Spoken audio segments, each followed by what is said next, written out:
오늘 우리에게 주시는 하나님의 말씀은 요한복음 12장 12절부터 15절까지 말씀입니다. 신약성경 167면에 있습니다. 다 함께 봉독하시겠습니다.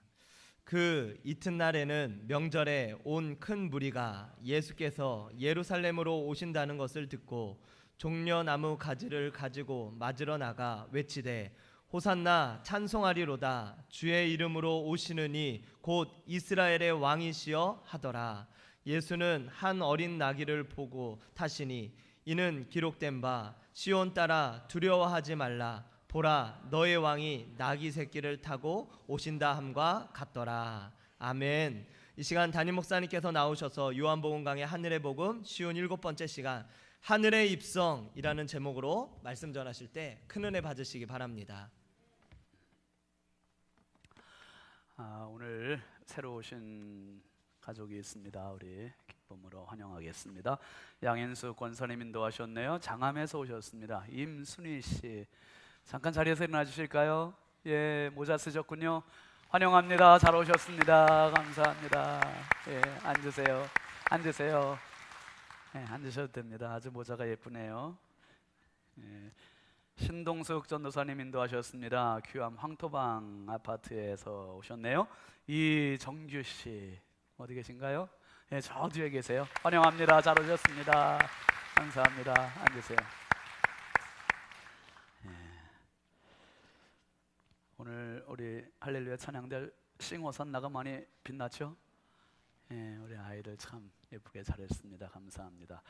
예배 끝나고 직원회 있는데 직원회는 우리 4월 달에 한 번 있고 8월 달에 있고 12월 달에는 이제 사무총회가 있고 이 분기에 한 번씩 있습니다. 여러분 우리 교회 살림이 잘 진행되고 있는지를 이렇게 하는 그런 회의니까 직원들, 집사님, 권사님, 안수 집사님, 장로님들은 다 참석해 주시기를 바랍니다.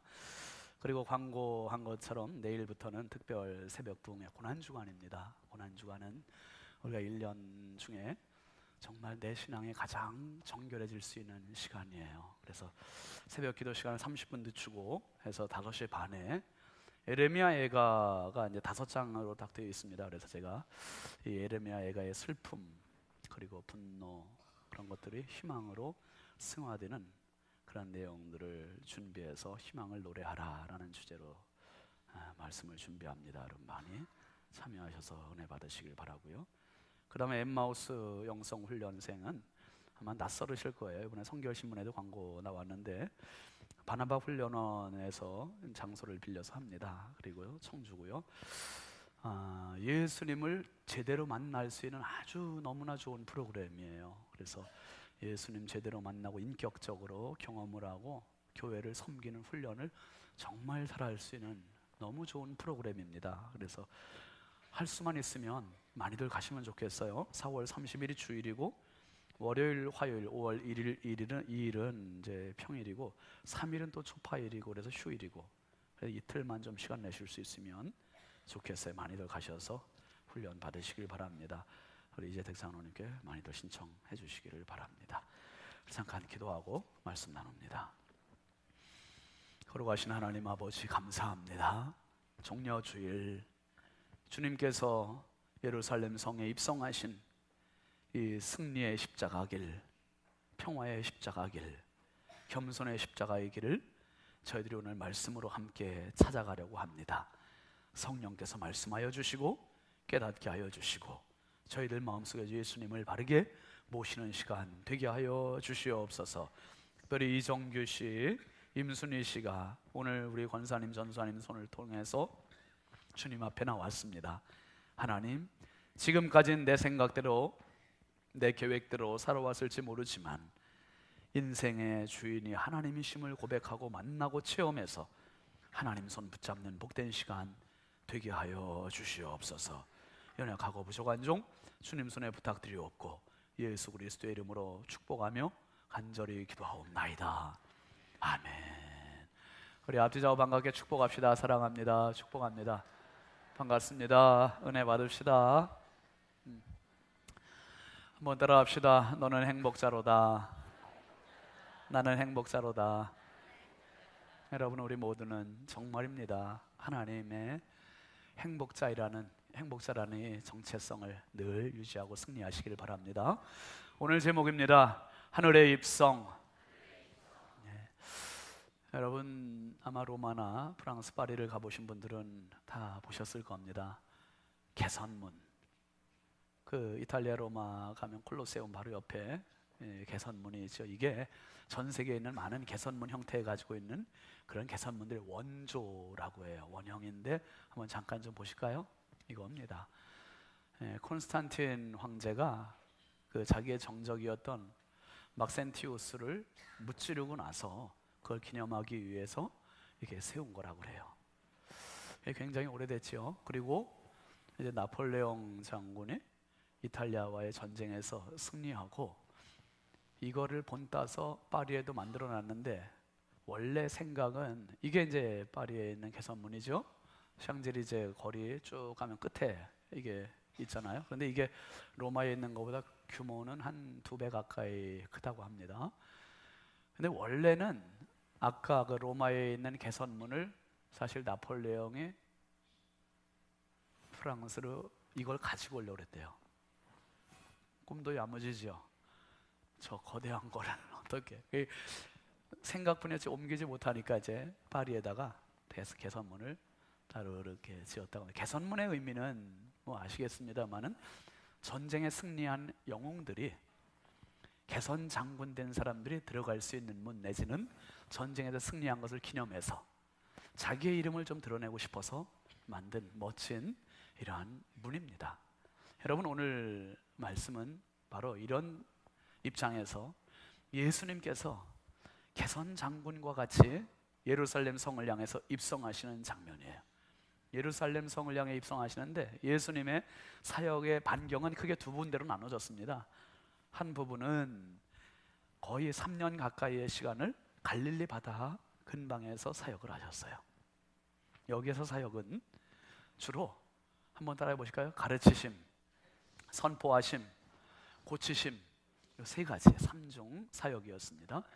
여기서 하늘나라를 가르치셨고 하늘나라를 선포하셨고 병자들을 고치시고 이것을 갈릴리 바다 근방에서 주로 3년여 시간을 보내셨고 그 다음에 또 한 군데의 반경은 바로 예루살렘입니다. 이스라엘의 수도인 예루살렘, 여기에서 시간은 불과 일주일이 채 안 돼요.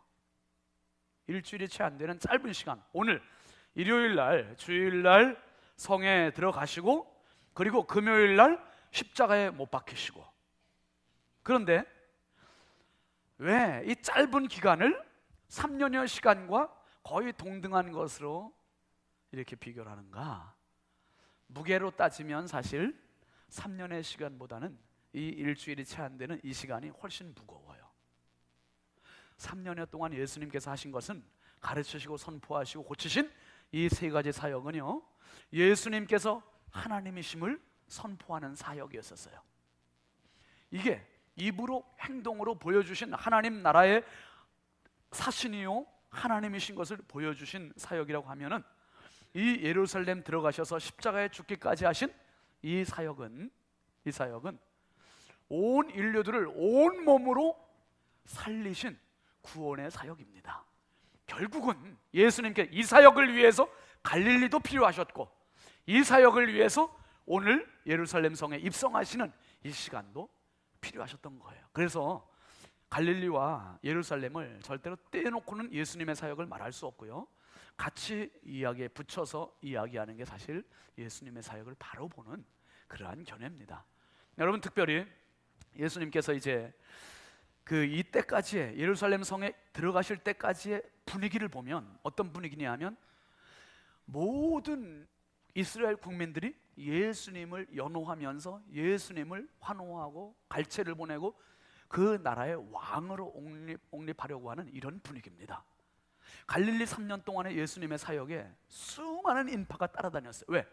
예수님 따라다니면 먹을 거 해결되지, 예수님 따라다니면 병든 것이 해결되지, 예수님 따르면 죽은 사람조차도 살아나지. 이러니까 예수님만 따라가면 모든 게 해결돼요. 그러니까 예수님 주변에 사람들이 모일 수밖에 없는 거예요. 수많은 인파들이 예수님 앞에 모여듭니다. 이 분위기가 그대로 지금 예루살렘 입성에 그대로 옮겨지고 있고, 인파가 더 많이 늘어난 거예요. 더 많이. 왜? 지금 분위기는 유월절입니다. 유월절은 전국에서 백성들이 다 모이는 절기예요.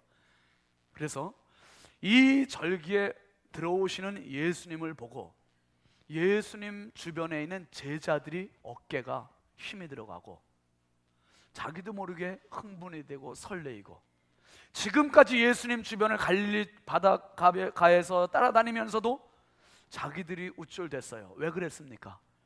사람들이 막 웅성대는 소리가 들려요. 뭐라고요? 예수님이 왕이 될 거야. 저분이 왕 되시면 얼마나 좋을까? 저분을 왕으로 추대하자. 뭐 이런 얘기들이 옥신각신 막 들리니까 제자들도 내심 그런 생각을 한 거죠. 그런데 제자들 사이에서 이게 김칫국을 마시고 있는 거예요.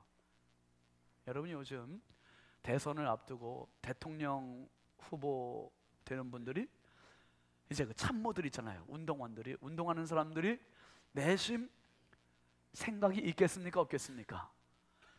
우리가 지금 막 미는 분이 대통령이 되면 자기들도 내심 나름 한 자리에 대한 욕심이 왜 없겠어요? 지금 제자들이 이미 갈릴리의 사역을 통해서 예루살렘 들어가기 전까지 그런 생각들을 꽉 차 있어요. 마가복음 9장 33절 이하에 한번 말씀 보실까요? 시작. 가버나움에 이르러 집에 계실새 제자들에게 물으시되 너희가 길에서 서로 토론하는 것이 무엇이냐 하시되 그들이 잠잠하니 이는 길에서 서로 누가 크냐 하고 쟁론하였습니다. 예수께서 앉으사 12제자를 불러서 이르시되 누구든지 첫째가 되고자 하면 무사람의 끝이 되며 무사람을 섬기는 자가 되어야 하리라. 예수님은 못 들은 척 하셨지, 못 보신 척 하셨지 다 알고 계세요. 제자들이 지금 뭘 갖고 토론하는지. 그게 물으신 거예요. 뭘 갖고 얘기했니? 그랬더니 말을 못하고 잠잠해요. 누가 크냐? 누가 크냐? 큰 사람이 나중에 큰 자리 해먹어야 되지 않냐? 이것을 자기들끼리 막 서로 이야기한 거예요.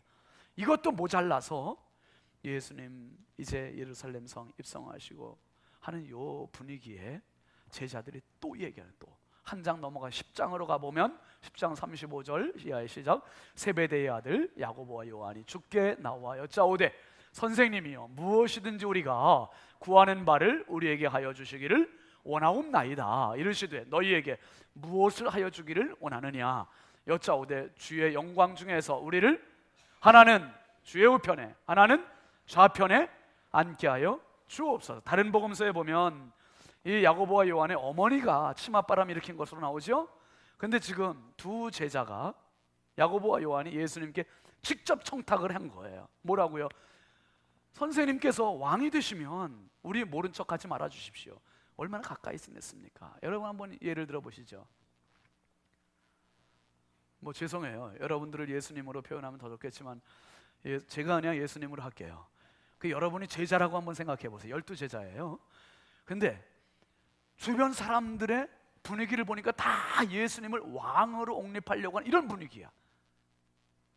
그런데 야고보와 요한 두 제자가 예수님께 직접 와가지고 아니 몰래 가서 얘기하면 어때? 직접 가서 하는 얘기를 다른 제자 10제자가 다 들은 거예요. 뭐라고요? 선생님께서 왕 되시면, 목사님이 만약에 대통령 되시면 저를 국무총리 또 부총리로 좀 세워주십시오. 이런 청탁하는 걸 다른 제자가 다 본 거야. 그러면 여러분 만약에 우리 장로님 두 분이 와서 저한테 그런 부탁을 하시면 다른 분들은 어떻게 하실래요? 맞아, 저분들이 국무총리하고 부총리하면 좋겠어. 그런 생각 하실래요? 아니면 화를 내실래요? 은근히 부화가 나지 않겠어요, 여러분? 이게 똑같아요, 사람 심리가. 지금 야고보와 요한이 이런 청탁을 할 때 다른 제자들이 들었어요. 41절 말씀 한번 가서 보실까요? 시작. 10제자가 듣고 야고보와 요한에 대하여 뭘 냈다고요? 화를 냈대요. 화내면요 눈 색깔이 틀려져요. 눈 크기가 달라져요. 얼굴 색깔이 달라져요. 여러분 화내지 말고 사십시다. 화는 불이 난다는 거예요. 불이 가슴에 불이 나고 얼굴에 불이 나면 화병으로 죽어요. 제자들 10제자가 이 이야기를 듣고 화를 냈다는 말의 의미는 뭡니까? 자기들도 3년 동안 예수님 따라다니면서 고생했는데 자기들도 한 자리 해먹고 싶은데 왜 니들만 청탁하냐 이거예요. 똑같은 거예요. 똑같아. 사람 심리는 똑같아요. 여러분, 이런 분위기로 예수님께서 지금 예루살렘 성을 들어가시는데 지금 예루살렘 성에 있는 인파가 어떤 분위기를 지금 만들어내고 있습니까? 오늘 본문 12, 13절 말씀 한번 다시 보시죠. 시작. 그 이튿날에는 명절에 온 큰 무리가 예수께서 예루살렘으로 오신다는 것을 듣고 종려나무 가지를 가지고 맞으러 나가 이를 외치되 호산나 찬송하리로다 주의 이름으로 오시는 이 곧 이스라엘의 왕이시여 하더라. 여러분, 이래서 종려주일이 된 거예요. 종려주일, 고난주일. 예수님께서 예루살렘 성에 들어가실 때 사람들이 손에 무슨 가지를?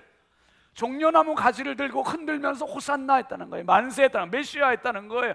예수님을 높이면서 이스라엘의 왕이시여 하면서 예수님을 찬송했습니다. 왜 찬송했습니까? 이분이야말로 이스라엘의 왕이 될 것이다. 이 기대가 있었습니다. 이 믿음이 있었습니다. 이 설레임들이 인파에게 특별히 12절 말씀에 보면 명절에 온 큰 무리라 했어요. 여러분, 큰 무리일 때 복음서에서 큰 무리는 최소 2만 명에서 3만 명 정도를 큰 무리라고 했다는 거예요. 그러면 이 부여 은민이 3만 명이 안 돼. 2만 2천 명, 2만 4천 명 정도 된다고 하는데 부여 은민이 전체가 모여가지고 호산나 다윗의 자손이여 이스라엘 왕이여 이렇게 한다고 생각해 보세요. 이게 얼마나 큰 무리입니까? 이 사람들이 예수님을 이렇게 분위기를 띄우고 있고 제자들도 한 자리 해먹기 위해서 지금 분위기에 편승하고 있고, 근데 그 한 복판에 예수님이 계시고 이 분위기가 얼마나 컸으면 예수님을 시기하고 모함하고 죽이려고 했던 바리새인들조차도 자기들끼리 뭐라고 얘기했습니까? 여러분, 오늘 본문 12장 19절로 넘어가서 한번 잠깐 보시죠. 시작. 바리새인들이 서로 말하되 볼지어다 너희 하는 일이 쓸데없다. 보라 온 세상이 그를 따르는도다. 바리새인들의 눈으로 보기에도 온 세상이 예수님을 따른다는 거예요. 그러니까 예수님의 왕이 되시는 것은 기정사실화하고 있는 거죠. 지금 이런 분위기입니다. 그러면 이런 분위기에서 예수님께서 지금 개선장군과 같이 예루살렘 성에 들어가시는데, 들어가실 때 여러분 뭘 타고 들어가셔야 본때가 날까요? 에쿠스를 타고 들어가야 본때가 나겠어요? 아니면 티코를 타고 들어가셔야 본때가 나겠어요? 예? 찬양대만 이런 분위기, 한 3만 명 정도 이상 되는 사람들이 예수님을 향해서 막 환호하고 자기의 옷을 깔고 그리고 종려나무 가지를 흔들고 깔고 그러면서 이스라엘 왕이시여 왕이시여 왕이시여 막 외치고 있습니다. 이런 분위기에 과연 뭘 타고 들어가셔야 되겠냐 말이에요. 말을 타고 들어가셔야 멋지겠냐, 아니면 조그만 나귀 새끼 하나 발이 땅에 닿는, 예? 그 위에 떡 걸쳐 앉아도 발이 땅에 닿는 이런 작은 나귀 새끼를 한 마리 타고 들어가야 격에 맞겠냐 이 말이에요. 14절 말씀 한번 다시 보시죠. 시작. 예수는 한 어린 나귀를 보고 타시니. 모든 사람들의 생각은 말을 타고 들어가셔야 이 분위기에 맞죠. 이 분위기에 맞고 그래야 좀 자태가 나오죠. 왕이라는데 이제 왕이라고 다 칭송하고 있는데 그래야 분위기에 맞는 거 아니겠어요? 그런데 예수님은 한 어린 나귀를 타셨다는, 한 어린 나귀. 여러분, 이게 뭐냐 하면 이게 십자가 정신이에요. 이게 하나님 정신이에요. 여러분, 오늘 우리가 말씀에서 두 가지를 깊이 생각합니다. 하나는 왜 나귀인가, 또 하나는 왜 예루살렘인가. 이 두 가지를 우리가 제대로 깨닫지 못하면 예루살렘 입성, 그냥 사람들이 환호성 질렀다 이거로 끝나버리고 이게 아무 의미가 없어요. 한번 따라 합시다. 왜 나귀일까? 왜 예루살렘일까? 이 두 가지예요. 이 두 가지의 답을 분명히 어떻게 들어가요? 왜 나귀냐?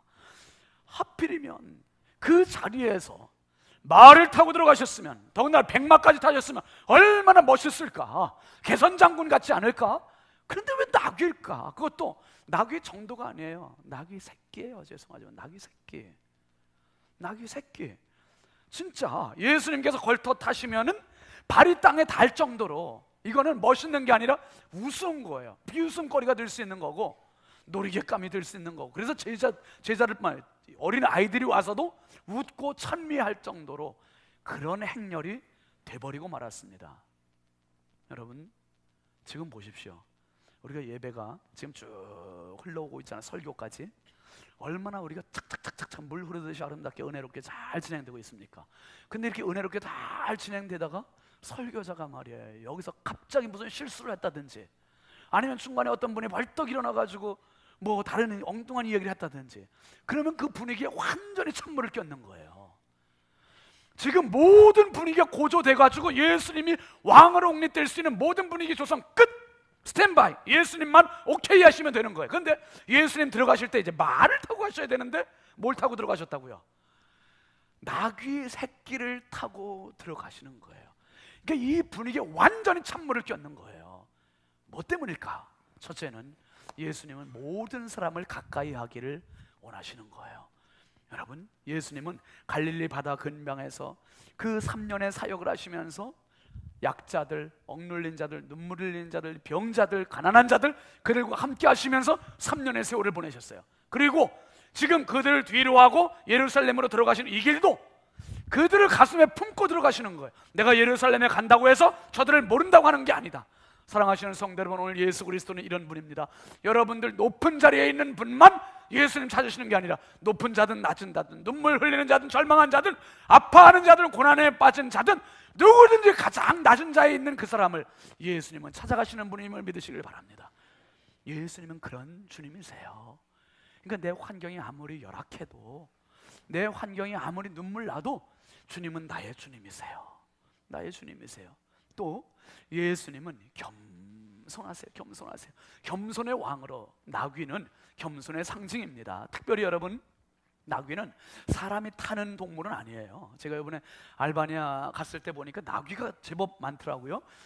나귀가 있는데 나귀들은 사람 태우는 동물이 아니더라고요. 사람 탄 나귀는 한 번도 못 봤어요. 다 짐을 실었어요. 짐 싣고 운송하는 수단이지요. 우리로 말하면 뭐 소는 짐을 실는 동물이지, 짐을 끄는 동물이지, 소에 타는 사람은 뭐 스페인 가서 투 경기장에나 소를 타지. 우리나라에서 뭐 소 타는 사람이 없잖아요. 그런 분위기에서 이해하시면 좋겠어요. 나귀를 타셨다, 이것은 겸손함입니다. 나귀는 말 옆에 가면 주눅들 수밖에 없고 다리가 짧아요. 다리가 짧아. 내세울 게 없어요. 말 앞에 아주 기가 죽는 동물이에요. 그런데 예수님이 그 나귀에 딱 타셨습니다. 여러분, 이 사건은요, 예수님이 즉흥적으로 쇼를 한 게 아니에요. 이미 요 사건 400여 년 전에 구약성경 스가랴서에서 예언된 말씀을 예수님이 지금 순종하시고 실천하시고 계시고 이루고 계시는 거예요. 우리가 오늘 교동문으로 읽었던 스가랴서에 보면은 9장 9절에 이런 말씀이 있습니다. 같이 보시죠. 시작. 시온에 따라 크게 기뻐할지어다. 예루살렘에 따라 즐거이 부를지어다. 보라, 내 왕이 내게 임하시나니 그는 공의로우시며 구원을 베푸시며 겸손하여서 나귀를 타시나니 나귀의 작은 것 곧 나귀 새끼니라. 400년 전에 스가랴 선지자를 통해서 예언하신 그 말씀을 예수님께서 지금 이루고 계시고, 시온에 따라 기뻐할지어다, 예루살렘에 따라 즐거이 부를지어다, 내 왕이 내게 임하시나니. 예수님은 왕 중에 왕이시라는 거예요. 왕은 왕인데 무슨 왕이냐? 예수님은 공의의 왕이요, 구원의 왕이요, 겸손의 왕이요, 평화의 왕이요. 할렐루야. 예수님은 공의의 왕이요, 구원의 왕이요, 겸손의 왕이요, 평화의 왕이요. 그 왕으로 오신 거예요. 그러니까 사람들이 기대하는 그런 왕이 아니라 하나님께서 보내주신 진정한 왕으로 나귀의 새끼를 타고 입성을 하고 계시는 겁니다. 특별히 왜 예루살렘이냐? 이 예루살렘을 생각하기 전에 먼저 생각해야 될 게 있어요. 이 절기가 지금 무슨 절기라고 그랬습니까? 유월절이에요. 유월절은 양을 죽이는 절기입니다. 여러분, 여기서부터 엄청 중요해요. 잘 들으세요. 너무 중요해요. 양을 죽이는데 이미 1500여 년 전에 이스라엘 백성들이 이집트로부터 나올 때, 이 애굽에서 나올 때 하나님께서 정해놓으신 규칙이 있어요. 이렇게 해서 유월절이라는 걸 지켜라. 유월은 넘을 유자에 넘을 월자, 영어로는 패스 오버 한다는 거예요. 건너뛰었다는 거예요. 어떻게? 하나님께 죽음의 사자를 건너뛰게 해주셨다. 그 절기 규정이 출애굽기 12장 21절부터 23절까지 있습니다. 시작. 모세가 이스라엘 모든 장로를 불러서 그들에게 이르되 너희는 나가서 너희의 가족대로 어린 양을 택하여 유월절 양으로 잡고 유술초 묶음을 가져다가 그릇에 담은 피에 적셔서 그 피를 문 인방과 좌우 설주에 뿌리고 아침까지 한 사람도 자기 집 문 밖에 나가지 말라. 여호와께서 애굽 사람들에게 재앙을 내리려고 지나가실 때에 문 인방과 좌우 문설주에 피를 보시면 여호와께서 그 문을 어떻게 하셔요? 유월하신다는 거예요. 넘으시고 멸하는 자에게 너희 집에 들어가서 너희를 치지 못하게 하실 것임이니라. 이겁니다. 이스라엘 백성들에게 유월절 날은 가족대로 한 가족이라고 해서 양 한 마리만 잡는 게 아니에요. 식구가 4명이면 양을 몇 마리 잡아야 돼요? 4마리를 잡아야 돼요. 여러분 분명히 기억하십시오. 구원은 개인적인 것이지 가정적인 게 아니에요. 내가 예수 믿은 목사라고 해서 내 자녀들도 당연히 구원받는다. 천만의 말씀. 내 자녀들도 예수를 개인적인 구주로 영접을 해야 돼요. 할렐루야. 여러분 우리 공동체로 지금 부여중앙교회 가족들이 이 예배 공동체로 나왔다고 해서 다 구원받는 게 아니에요. 여러분 한 분 한 분이 예수 그리스도를 개인의 구주로 영접해야 됨을 믿으시길 바랍니다. 한 분 한 분이 다 예수를 믿어야 되고 한 분 한 분에게 다 어린 양이 필요하고 한 분 한 분에게 다 예수 그리스도가 필요한 거예요. 그 가족대로 어린 양을 잡아서 우슬초 풀에다가 이 어린 양의 피를 문 인방과 좌우 설주에 바르라는 거예요. 발라서 죽음의 사자가 갈 때 그걸 피를 목격하라고. 피를 목격해서 어떻게? 죽을 자가 살게 하고 살 자가 죽게 하는 이 생사의 가름길이 바로 양 한 마리에 있었다 이 말이에요. 양 한 마리. 그러면 뭐냐? 예수님께서 유월절을 닷새 앞두신 일요일 날 지금 예루살렘을 향해 들어가시는 입성의 길은 사람들은 세상의 메시아 개선장군과 같은 왕을 기대하는 예수님을 바라보는 그 눈빛이었지만, 그 반응이었지만, 예수님은 미안하지만 나는 지금 유월절 어린 양으로 들어간다는 거예요. 들어간다. 그리고 십자가까지, 골고다 언덕까지, 거기가 바로 유월절 양을 잡는 장소로 예수님은 지정을 하시고, 문화와 종교와 정치의 중심지인 모든 사람이 주목할 수 있는 그 자리에 가서 십자가의 제물이 되신 겁니다. 십자가의 제물이 되셨어. 예루살렘. 이 예루살렘을 선택하신 이유는 예루살렘은 상처가 한이 서려 있는 곳이에요. 눈물이 있는 곳입니다. 이스라엘 역사 가운데 예수님 오시기 한 600여 년 전에 우리가 다니엘서를 강의했습니다마는 바벨론이라는 나라에서 느부갓네살 왕이 짓밟았던 곳이 예루살렘이에요. 와가지고 성전을 허물었습니다. 왕궁을 허물었습니다. 성전을 불질렀습니다. 그리고 백성들 주변 살고, 예루살렘에 살고 있는 백성들이 집을 허물고 불지르고, 그리고 성전에 있던 금그릇, 은그릇, 놋그릇 이런 거 다 뺏어가고, 그것도 모자라서 이 성 주변을 둘러싸고 있는 성벽을 완전히 다 허물어 버렸어요. 다 허물었어요. 이것도 성이 안 차가지고 이 느부갓네살 왕이 어떻게 합니까? 남유다의 마지막 왕인 시드기야 왕을 체포해 가요. 끌고 가요. 끌고 가기 전에 왕이 보는 앞에서 왕의 두 아들을 그 자리에서 죽여요. 그 자리에서 죽이고, 그리고 이 시드기야 왕의 두 눈을 뽑아요. 뽑고, 그리고 왕을 쇠사슬로 묶어서 바벨론으로 끌고 갑니다. 이 지옥, 이 눈물, 이 상처, 이 피비린내가 고스란히 남겨있는 데가 바로 예루살렘이에요. 살렘, 예루살렘, 평화라는 뜻이에요. 평화가 아니라 평화가 완전히 박살난 깨진 이런 곳이 예루살렘이라는 거예요. 이곳에 이제는 로마 군병들이 군합발로 짓밟은 곳이 돼버렸어요. 로마에 의해서 통치가 되고 로마에 의해서 노예 생활을 하게 된 나라가 바로 이스라엘이요, 예루살렘이 돼버렸어요. 여기에 예수님께서 들어가신 데 의미가 있다 이거예요. 뭡니까? 예수님은 지금 많은 환호하는 사람들이 기대하는 것은 예수님이야말로 우리의 영원한 개선장군이요 메시아다 이렇게 기대하고 있어요. 그런데 예수님이 들어오신 것은 이거예요. 피는 피를 부르고 죽음은 죽음을 부르고 복수는 또 다른 복수를 부르고 결국 이 악순환의 고리를 끊을 자는 누군가 와야 된다 이 말이에요. 그건 바로 평화의 왕, 겸손의 왕, 구원의 왕 예수 그리스도 외에는 누구도 이 악순환의 고리를 끊을 자가 없어요. 예수님께서 그래서 예루살렘을 들어가세요. 들어가시면서 나는 이 땅을 정복할 칼이나 창이나 말을 타고 들어가는 그러한 팍스 로마나의 그러한 권력을 가지고 들어가는 게 아니라, 힘을 가지고 들어가는 게 아니라 나는 하나님의 선하심을 가지고, 나는 하나님의 구원을 가지고 이 예루살렘을 들어간다는 것을 보여주는 겁니다. 여러분, 중요한 거 한 가지. 사람들의 눈에는 바벨론, 로마, 여기에 대한 응어리, 상처, 한, 이것이 맺혀 있고, 그런데 예수님은 바벨론보다, 로마보다 더 큰 예루살렘의 군대를 보신 거예요. 그 군대가 뭐냐? 사람들의 뭇 영혼을 사로잡고 있는 공중 권세 잡은 사탄의 군대예요. 사탄의 군대를 보셨기 때문에 예수님은 그 사탄의 군대를 무찌르고 정복하실 수 있는 최고의 무기를 가지고 들어가셨어요. 그 최고의 무기가 뭐냐? 바로 하나님의 독생자 예수 그리스도의 보혈임을 믿으시길 바랍니다. 예수님의 보혈 외에는 마귀를 이길 수 있는 무기는 세상에 없어요. 그래서 예수님은 이 예루살렘을 향해서 한이 서려 있고 상처가 있고 피비린내 나는 그곳에 예수님 선택하시고 들어가셨어요. 여러분, 이제 우리 차례입니다. 예루살렘 성이 어디지요? 이스라엘이라고요? 아니에요.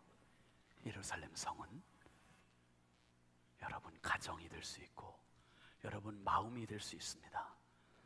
예수님은 그 성 안에 들어가고 싶어 하세요. 내 마음속에 들어오고 싶어 하세요. 왜? 내 마음속에 지금까지 살아오면서 받은 상처가 너무 많고 눈물이 너무 많거든, 아픔이 너무 많거든. 정말 내 속에 있는 아픔, 상처 이런 걸 치유해 주실 수 있는 길은 내가 아무개를 싸워서 이겨야 돼, 내가 복수해야 돼, 내가 반드시 눌러야 돼, 이 방법이 아니라 예수 그리스도 평화의 왕, 겸손의 왕이 들어오셔서 나를 끌어안아 주실 때 그 모든 상처는 치유가 되는 거예요. 그래서 예수님께서 예루살렘 성에 들어가신 이 입성을 가리켜서 사람의 가치관, 사람의 마인드가 아니라 하나님의 마인드로 들어가신 이 입성이기 때문에 우리는 하늘의 입성이라고 말하는 겁니다. 예수님 어떻게 기대하십니까? 뭔가 능력이 있어서 내 주변의 모든 걸 초토화시키고 나만 높은 자리에 오게 세워주시는 그 예수님으로 생각한다면 예루살렘 성에 환호성을 질렀던 그 사람들과 우리가 다를 바가 없어요. 그런데 정말 예수님을 하늘의 입성자로 내 안에 모실 수만 있다면 우리는 진짜 하나님의 사람입니다. 하나님의 사람이에요. 그 십자가 한번 가슴에 세워봅시다. 그 십자가 내 가슴에 꽂고 진짜 예수의 사람 한번 돼봅시다. 우리 부여중앙교회 1000명의 사람들이 가슴마다 예수 십자가를 꽂고 그 예수님의 입성을 활용해서 평화의 왕, 겸손의 왕을 진짜 모시고 산다면 우리 부여 땅 어떻게 되겠습니까? 여러분 가정 어떻게 되겠습니까? 이제 사는 거예요. 이게 살맛나고 이제 행복한 거죠. 내 가치관 가지고 지금도 살고 있으니 예수를 믿어도 껍데기뿐이고, 이제 예수님이 이 상처 많고 한 많고 눈물 많고 피비린내 나는 예루살렘 성을 향해 들어가시는 그 예수님, 그 예수님 이제 내 가슴에 모시고 우리 모두 악한 영 어둠의 권세들 무찌르고 이제 더 이상 속아서 끌지 말고 예수님과 함께 천국까지 가는 그 삶이 정말 풍요롭고 행복하고 은혜롭고 승리로운 가장 멋진 생애들이 다 되시길 주의 이름으로 축원합니다. 축원합니다. 축원합니다. 우리 함께 찬양합시다. 6월절 어린 양의 피로써.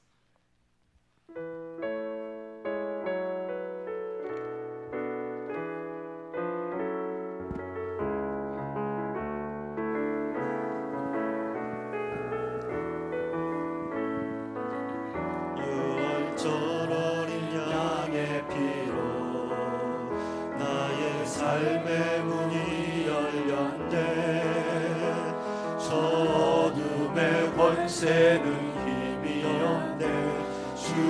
보혈의 능력으로 원수가 날 정죄할 때에도 난 의롭게 설 수 있네. 난 더 이상 정죄함 없네. 난 주 보혈 아래 있네. 난 주 보혈 아래 있네. 그 피로 내 죄 사했네. 하나님의 눈을 날 거룩해 하시었네. 난 주 보혈 아래 있네. 난 원수의 어떠한 공격에도 더 이상 넘어지지 않네. 난 주 보혈 아래 6월절 어린 양의 피, 6월절 어린 양의 피로 나의 삶의 문이 열렸네. 저 어둠의 권세는 힘이 없네. 주 보혈의 능력으로 원수가 날 정죄할 때에도 난 의롭게 설 수 있네. 난 더 이상 정죄함 없네. 난 주 보혈 우리 두 손 들고 합시다. 난 주 보혈 아래 있네. 아멘. 그 피로 내 죄 사했네. 하나님의 눈을 날 거룩해 하시었네. 난 주 보혈 아래 있네. 난 원수의 어떠한 공격에도 더 이상 넘어지지 않네. 난 주 보혈 아래 있네. 난 주 보혈 아래 있네. 그 피로 내 죄 사했네. 하나님의 눈을 날 거룩해 하시었네. 난 주 보혈 아래 있네. 난 원수의 어떠한 공격에도 더 이상 넘어지지 않네. 난 주 보혈 아래 있네. 난 주 보혈 아래 있네. 난 주 보혈 아래 있네. 거룩하신 하나님 감사합니다. 주 보혈 아래에서 예수 그리스도의 입성을 기쁨으로 환영하는 백성들이 여기 있습니다. 예루살렘 성을 들어가신 주님, 오늘 우리의 마음의 성 안으로 찾아와 주시옵소서. 교만으로 가득 차고 욕심으로 가득 차고 상처로 찢기고 하나님 비교의식, 열등의식, 절망감으로 가득 찼던 내 속에 예수 그리스도 하나님 들어와 주시옵소서. 진정으로 내 삶의 왕이 되어 주시옵소서. 우리 가정의 진정한 왕이 되어 주시옵소서. 우리 교회의 진정한 왕이 되어 주시옵소서. 이 나라 이 민족의 진정한 왕이 되어 주시옵소서. 그래서 예수님 때문에 행복하고, 예수님 때문에 겸손하고, 예수님 때문에 사랑하고, 예수님 때문에 춤추는 아름다운 사람들 되게 하여 주시옵소서. 예수 그리스도의 이름으로 축복하며 기도하옵나이다. 아멘. 우리 함께 축복합시다. 박수로 하나님께 영광 올리겠습니다. 우리 앞뒤 좌우 축복합시다. 사랑합니다. 예수님으로 승리하시기 바랍니다. 네, 우리 함께 일어나서 파송 찬송 같이 합니다.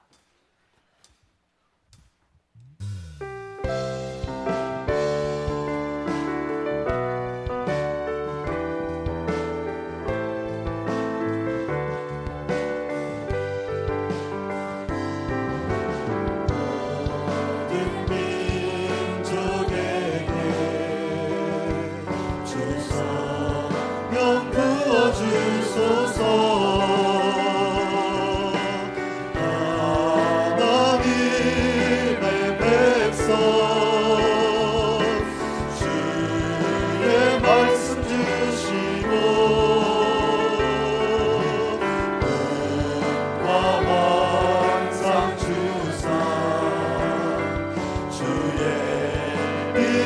달리소서. 우리 믿사오니 하늘이 주의 말 선포케 하소서. 그날은 주의 영이 임하여 큰 부흥이 땅 위에 일어나리라. 모든 영혼 깨어 일어날 때 주 예수를 부르는 자는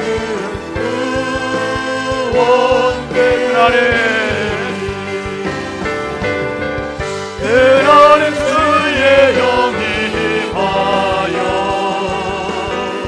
큰 부흥 땅 위에 일어나리라.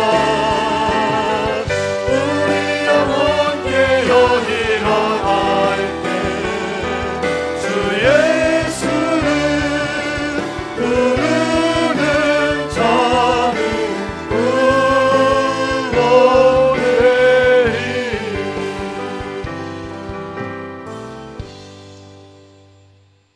이제는 하늘의 입성자 되신 주 예수 그리스도의 은혜와 하나님 아버지의 무한하신 사랑하심과 성령님의 감화 감동 내주 교통 역사하시는 은총이 이제 내 마음의 녹슨 문을 열고 하늘의 입성자 되신 예수님을 내 마음속에 모시고 주님과 함께 가장 행복하고 가장 평화롭게 가장 겸손하게 구원의 행진을 하기로 다짐하고 돌아가는 사랑하는 모든 주님의 권속들 머리머리 위에 삶 위에 이제부터 영원토록 함께 하시기를 간절히 축원하옵나이다. 아멘.